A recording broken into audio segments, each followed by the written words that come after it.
Wow, Hakot Award nga ang SB19 sa nakaraang Filipino Music Award. Mukhang nahihiya na nga ang Hawa-Halima sa tuwing tatawagin sila sa stage. Sa dami kasi ng mga music icon na nandoon, ang SB19 ang talaga namang nangibabaw sa nasabing prestihiyosong awards night.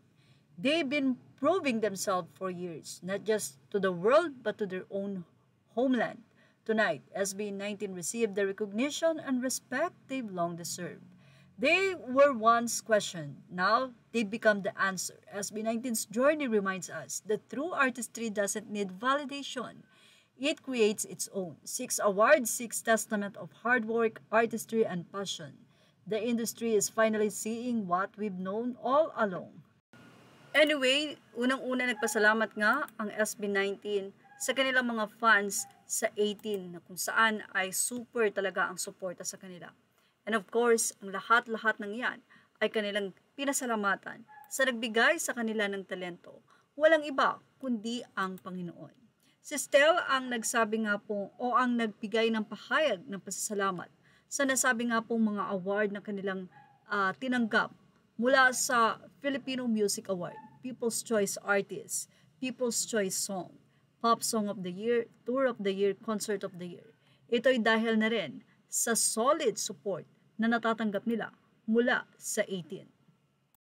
Anyway, ayon sa the Filipino Music Awards Facebook page, nila congratulations sa SB19 simula at wakas World Tour Kickoff wins Concert of the Year at the first ever Filipino Music Awards.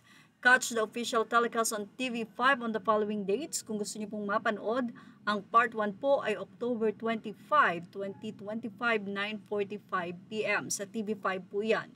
Sa part 2 naman, October 26, 2025, 9:30 p.m. Presented by Modern Media Group Incorporated, produced by AGC Power Holding Incorporated and music media partner Billboard Philippines. And of course, happy birthday, Boss Josh Cullen. Ang mga nagmamahal sa iyong bias ay talaga namang busy sa pagbati sa kaarawan mo.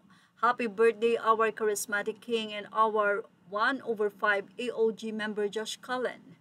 You captured hearts not just with your talent but with your confidence, authenticity, and passion. Thank you for always giving your all both on and off stage. 18 will always be here proud and cheering for you. Well, sabi nga natin, isa si Josh Cullen sa talaga naman nagbibigay ng flavor sa nasabing grupong SB19. Kaya naman, happy birthday sa kuya ng Mahalima. Thank you for watching. Images or all credit to the rightful owners. Please like, share, and subscribe.